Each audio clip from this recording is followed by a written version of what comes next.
कौम की खातिर सब कुछ कुर्बान करने वाले के माथे पर जरा भी शिकन नहीं।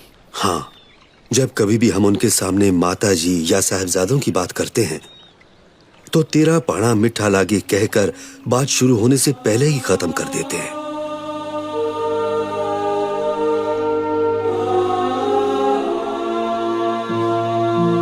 आज के दीवान की समाप्ति होने से पहले अगर संगत में किसी ने कुछ पूछना हो तो पूछ सकता है। गुरुजी, अगर कोई पाप करता है तो क्या उसको इसी जन्म में भोगना पड़ता है? हाँ, बिल्कुल। गुरु साहब ने समझाया, पापों का हिसाब यहां ही देकर जाना है।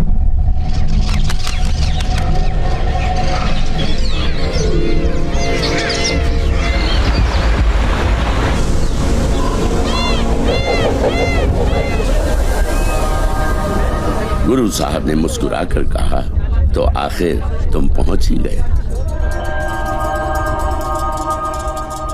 बड़ी दूर से आए लगते हो। जी गुरुजी, हमें आशीर्वाद दीजिए। गुरु साहब ने कहा, वाहेगुरु तुम्हारी मुरादें पूरी करे। गुरुजी, पापी और अपराधी में क्या अंतर होता है? पापी वो होता है जो पाप करने के बारे में सोचे, अपराधी वो होता है जो उस सोचे हुए पाप को अंजाम तक ले जाए। क्या पापी का चेहरा पढ़ा जा सकता है?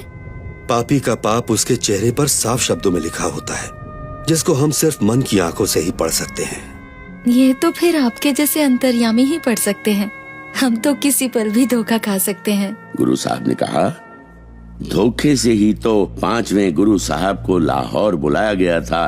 क्या उनको पता नहीं था?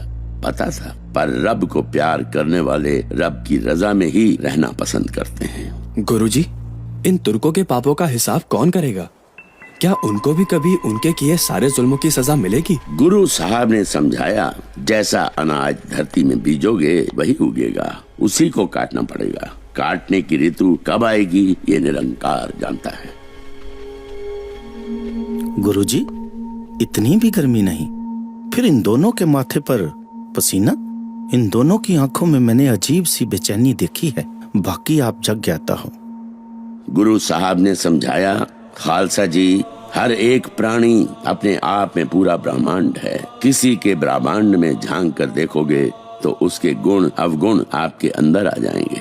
अच्छा यही होगा कि हम अपने अपने ब्रह्मांडों की खोज करें। इसी खोज में ही हमारे मन को सुख और शांति प्राप्त होगी।